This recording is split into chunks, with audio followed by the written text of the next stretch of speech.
This is a tutorial on how to use portal.myshs.com.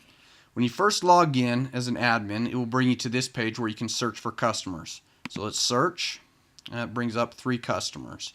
But you can also add a new customer.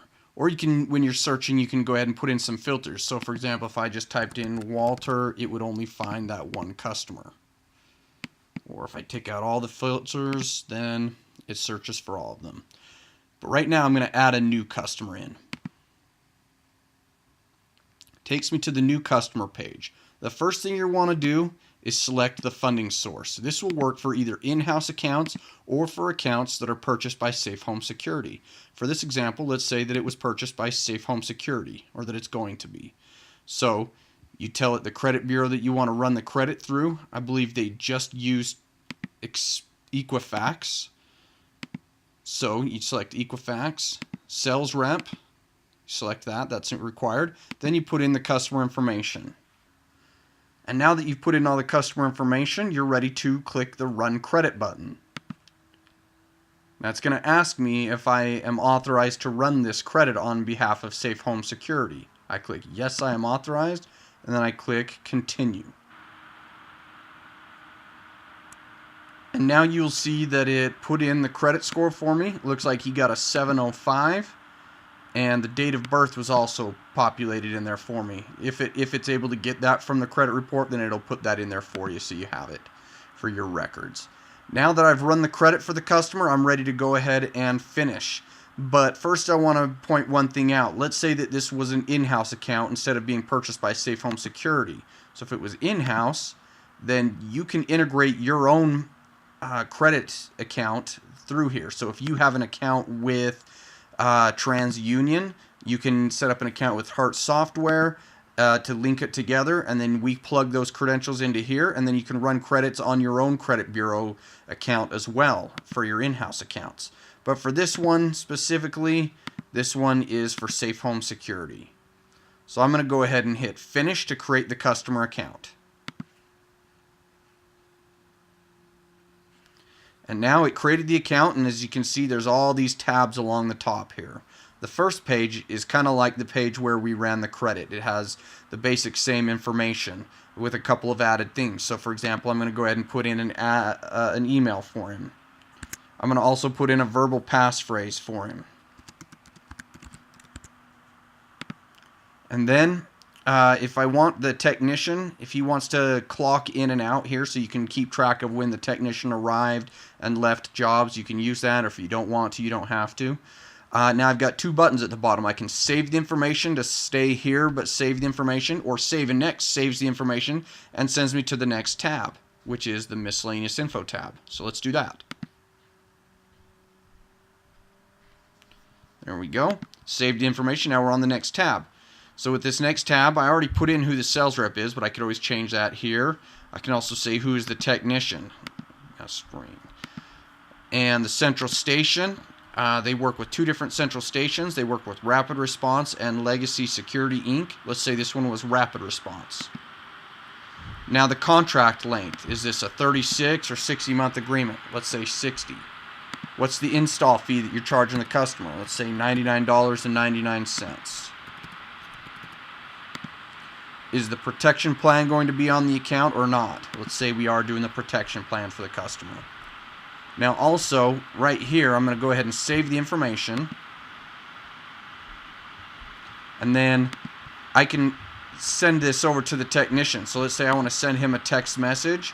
I could click Execute, and then it's going to send a text message saying you have a new install for this date at this time for this customer's name, phone number, address, and any additional notes. So if I say, please be on time, she is in a hurry, or whatever, I can put that in there, and it will send that information over to the technician in a text message. So you get to customize what's sent over to him. Let's go ahead and do Save and Next. Let's go to the next tab. Now here's the billing information. You can keep track of this for the e-signature, also for your own records. So let's pretend like we did, you can do ACH, credit card, or invoice. Let's say this one's ACH.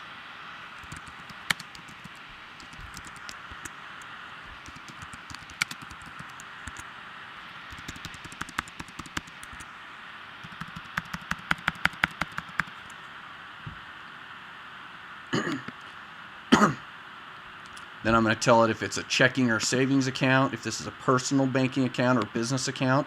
And now I put in the RMR. How much am I charging the customer monthly? Let's say this is $49.99 a month. Billing day of the month. Billing frequency, is it monthly, quarterly, or annually? And let's do save and next. Or first, let me tell you this. Since this is a sell-off to Safe Home Security, I don't have access to create a billing subscription. But if this was an in-house account and you have a merchant account through NMI, then you can create a subscription here. We're integrated with NMI to where you can create a subscription and you can bill the customer right from here, and it'll create the billing subscription and charge the customer that much every single month. Or I can do a one-time charge. You can do this even if it's Safe Home Security. So long as you have an account with NMI, I can say one-time charge. Let's say I need to bill the customer for that $99 install fee. So it was the $99.90 install fee. Billing date, I would put that in as today. Description if you want to, and then execute, and it will charge the customer and drop the money into your bank account. But you have to have an account through NMI for either of those functions to work. Since this is a sell-off to Safe Home Security, let's just do Save and Next and go to the next tab. Alright, now this next tab is very simple. This is just the emergency contacts. You fill out the customer information. So after you've filled out the customer information here for the emergency contacts, their phone numbers, their phone types, and the relationship to the customer, there's one other field. Now with Rapid Response, they require certain things with the ECV, so make sure you check with Rapid Response. I believe that if there is no second phone number on the first page, then you have to have the first contact be an ECV. That's Enhanced Contact Verification, I believe is what that stands for, meaning they won't respond unless if that person is already contacted, something like that. Check with Rapid Response. But anyways, this will go on to the integration for Central Station. So now I'm ready to do Save and Next. Now from this page, I'm ready to put in the panel type. So let's say this is a 2 gig Go control. You can search through a whole bunch of panel types that we have. If there's anything that does not show up on here, let us know and we'll add the panel in there. But for this one, let's say it's a 2 gig Go control. Now for the monitoring type. We have Alarm.com plans in here. Those start with ADC. So for example, if it was ADC Basic Interactive, I'd select that. And then it would bring up all the stuff for Alarm.com where I can do modify add-ons. I can put in, let's say, Z-Wave lights, locks, thermostats. Then I would hit save and those would be added to there. And then I can assign a CSID. And then I could create the account in Alarm.com, and it's integrated with Alarm.com. So from our system here, you can create the Alarm.com account, and it'll return to you the Alarm.com customer ID. Or let's say that this was an AlarmNet account. So let's say this is an AlarmNet Total Connect account. So now it brings up different information here. I can still assign a CSID, but it'll assign a different CSID because it's AlarmNet. And then I can put in the receiver number, the MAC address, the CRC, and then it has different add-ons. These are the AlarmNet add-ons. Then I would put in the city code CS. We do not have this working at this time to activate accounts through AlarmNet. We used to have it working, and then they changed their integration, so we've got to reintegrate with them. That's coming soon to where you can activate AlarmNet radios right from the portal. And the other ones that we have, you can do POTS 2A or POTS Digital. Those are landline accounts. Or there's also Telit, Telguard, Uplink, Wireless. We're not integrated with any of those at this time, but one cellular provider that we are probably going to integrate with soon is SecureNet. So we have the SecureNet plans on here too. There's Complete Interactive, Interactive Alarm, and Signal Forwarding. Let's just say this one is Interactive Alarm. And then I would hit save. And now I'm ready to assign a CSID. So when I click Assign CSID, it's going to take from the next CSID that's specifically for SecureNet accounts and that fits all of the profile. And I hit Assign CSID. And you'll see that it put in the CSID as well as the receiver number ready to go for me. Now I'm going to put in the serial number. I would do Modify Add-ons and it would show me all of the add-ons for SecureNet. And then once we have this integrated with SecureNet, you'll be able to push this button that says Create in SecureNet. and it will create the account and return to you the SecureNet account number. And so that's coming soon. For right now, it's just for record keeping. So let's do save and next.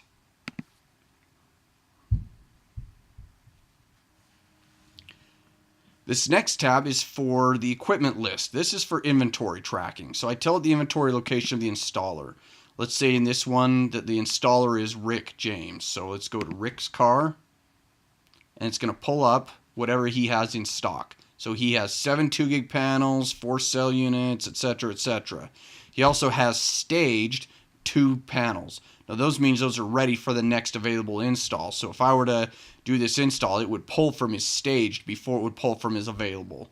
But anyway, so the target quantity, this is where the sales rep can come in here and say, all right, I'm offering 1 panel, 1 cell unit, I'm offering a key fob, a medical, and 2 motions, and a glass break. So that's what he's offering. So he would save that. Then when the technician comes in here, he can see what the sales rep offered, and then he can put in the new quantity, what he actually installed. So right in here in the new quantity, the technician would say, all right, I installed 1 of this, 1 of this, 1 of this, I installed 1 of these, 1 of these, and 2 of these. But then the customer also wanted a smoke, so I had to install that. So then he would, settle up with the technician and the sales rep so they had that. This is what he actually installed right here in the new quantity. And that way admin can come in here and they can audit this to make sure that this column lines up with this column. But watch what happens when I go ahead and hit save. You'll notice that it will move everything out of available and into the current quantity, because it tracks the inventory, with the exception of the 2-gig panel. Because there's a staged one in there, it's going to use that first. So this staged will go down to 1, and then these values will go down. Here we go. There we go. It just brought those values down, updated that, so now the inventory is in the customer's inventory and out of the technician's inventory. Also, the technician can come over here to install manuals if he needs help, and he can say, I need to know about the 2-gig Go Control panel. Let me pull up the install manual for that. And there it goes. In a new tab, he has the install manual, so he can have help on the install. Also, on some piece of equipment, we have cheat sheets. We don't have them for the 2-gig panel stuff because it's so easy, but on Honeywell stuff, we have a lot of cheat sheets. Some of the Simon XT stuff, we have cheat sheets, so those should help technicians out. Now let's say, this filters out everything that is not relevant to the panel. So for example, he might have Honeywell equipment or GE equipment on stock, but since the panel was a 2-gig panel, it's only showing 2-gig stuff or stuff that does not have any brand associated with it, like a 12-volt transformer. But let's say since the 2-gig panel can take Honeywell equipment, I'm going to need to also show Honeywell equipment here for my inventory tracking if I'm putting, let's say I'm putting in a Honeywell door sensor on as well. So I come in here and I say also show Honeywell equipment, save. And now you'll notice that it should bring up a bunch of Honeywell stuff. Oh, it's not bringing up any Honeywell stuff. That's because I don't have Honeywell stuff in stock. It also, by default, only shows what's in stock. So let's display in stock items only. Let's uncheck that, and it'll show all equipment, even if it's not in stock. So now you'll notice it's showing all inventory, that even if it's not in stock, for Honeywell and for 2-gig. There we go. I could also show other brands if I wanted to, but this is what it's showing for now. And so that a bunch of these say available because they're not in stock. But that gives you the versatility and the user friendliness that you'd need. Let's go to the next tab, which is the Zones tab. So from here, we have the zone list. You'll notice that it spit out 60 zones here. Just spit out 60 spots for me to put in zones. Our system is intelligent. It knows that because this is a 2-gig panel, that it can take up to 60 zones, so it spit out 60 zones. If it was a Moose Z900 panel, it would only spit out 9 zones because that's how many it can take. So since it's a 2-gig, I can just come in here and simply type them in. Front door, back door, etc., etc. Or if I have created an alarm.com account through the portal, it saved the Alarm.com customer ID in our portal, so I can click Get Zones, and it's going to use that Alarm.com customer ID to go connect to that control panel, get the zone list, and populate that in here for me. And we're hoping to have that same feature with SecureNet after we integrate with SecureNet as well. Now that we're done with that, I would save the zones.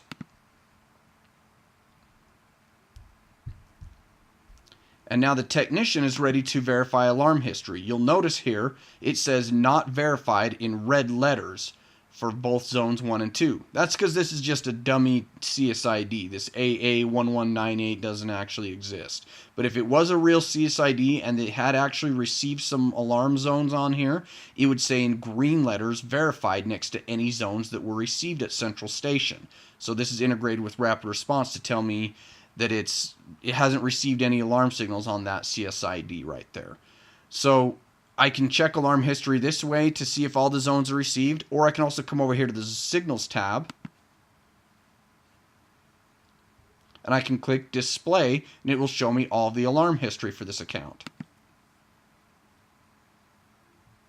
Now, since there's no alarm history, it's just blank. Also, I can go ahead and I can place the account on test. So let's say I want to put the account on test for 60 minutes. Good. Then I hit place in test, and then just like that, the alarm account is on test for the next 60 minutes. You can send alarms without the police responding. So you can do that if you need to come back to an account later on. So this will help you with your jobs. But back to the Zones tab.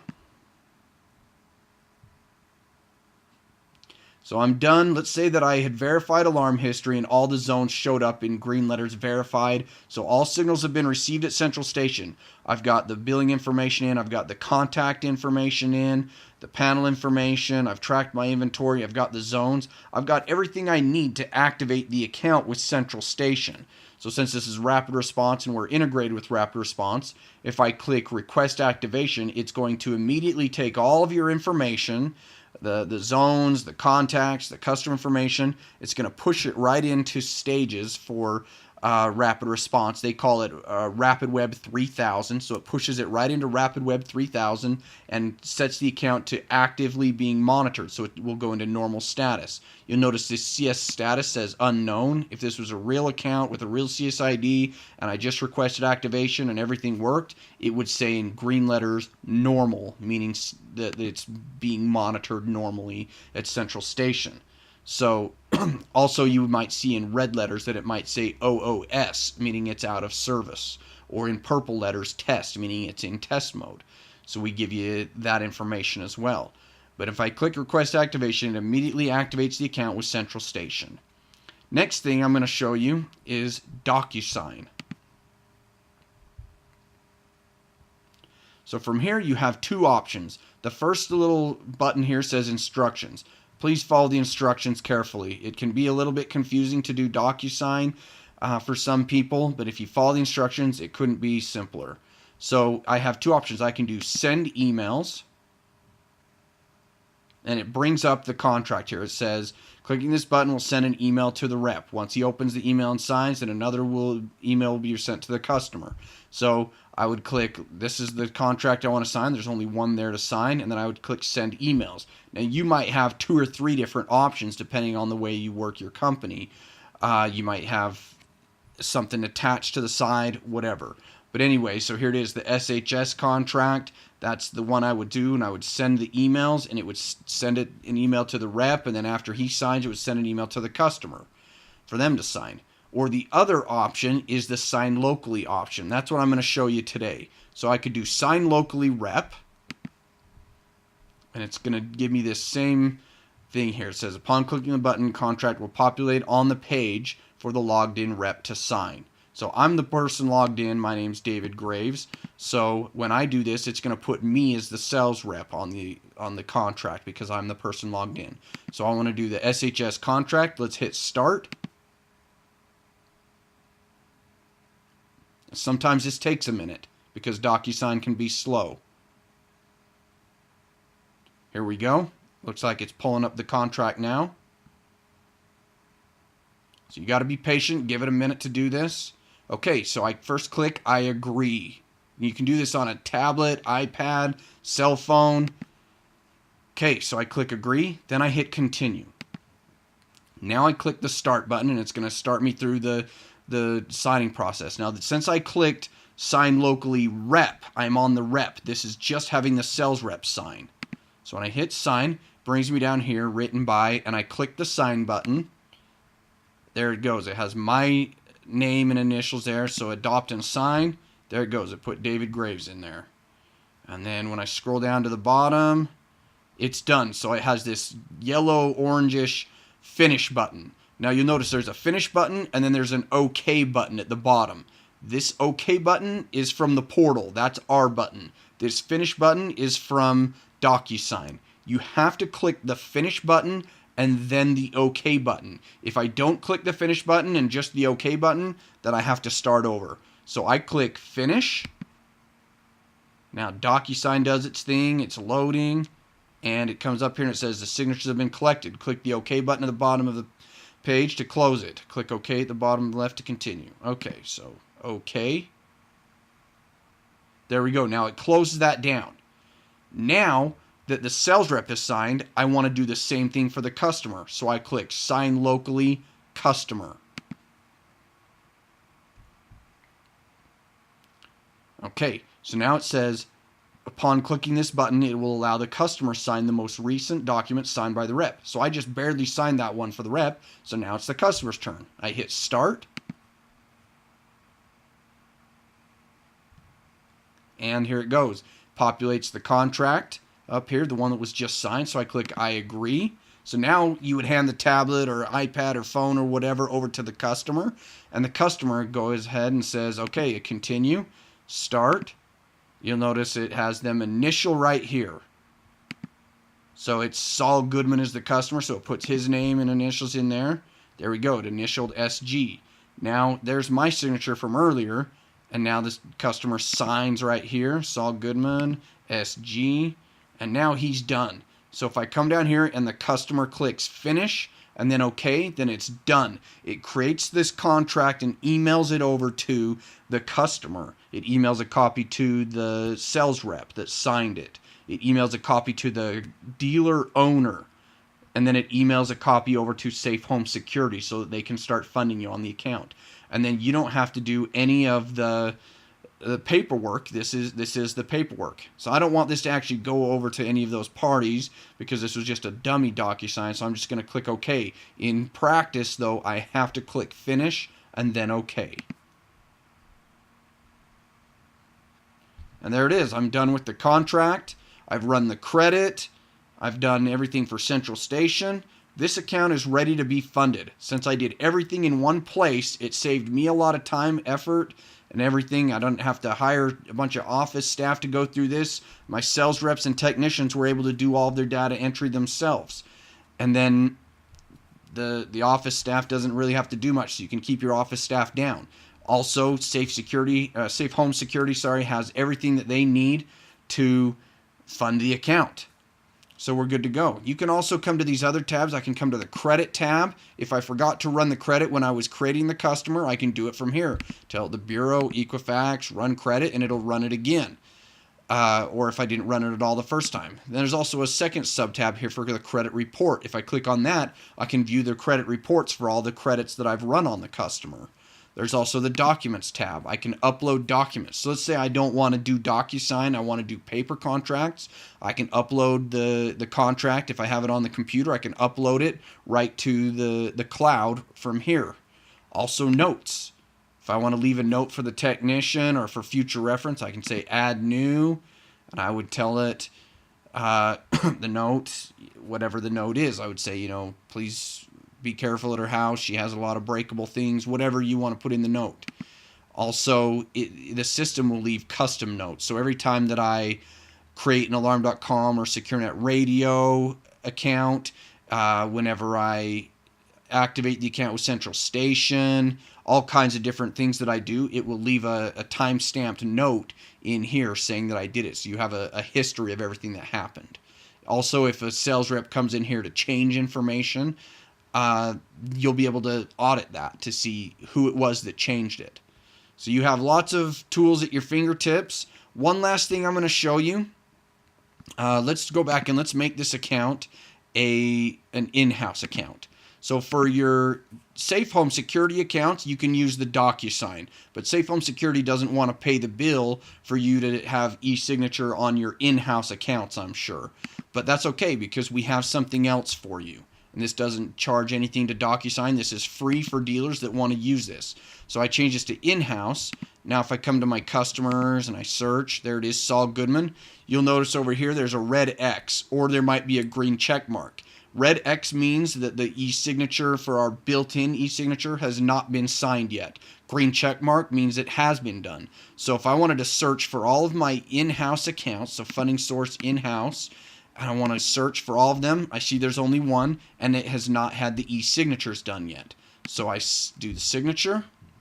Now it tells me if it's ready for e-signature. So it looks like everything says ready, so all the data entry is done. If anything wasn't ready, then I can click on the button to go to that part and fix it. But it looks like it is ready, so I'll go to the next tab, which is Contract. And here it brings up a contract for us. You can use this, it's free. So the first one says sales rep signature. So I'm going to sign as the sales rep. Then I would hand the iPad or tablet or whatever over to the customer, and the customer reads through and signs right here. And then they scroll down some more and they sign again. And then they scroll down some more and they click finish.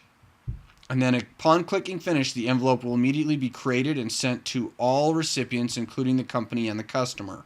So with this one, where it's an in-house account, it would send a copy to the dealer owner and a copy to the customer for them to have their own copy of this. So you can use this for your in-house accounts. So you have free e-signature for your in-house accounts and for Safe Home Security. So you have all the tools that you need. And that's how you use portal.myshs.com.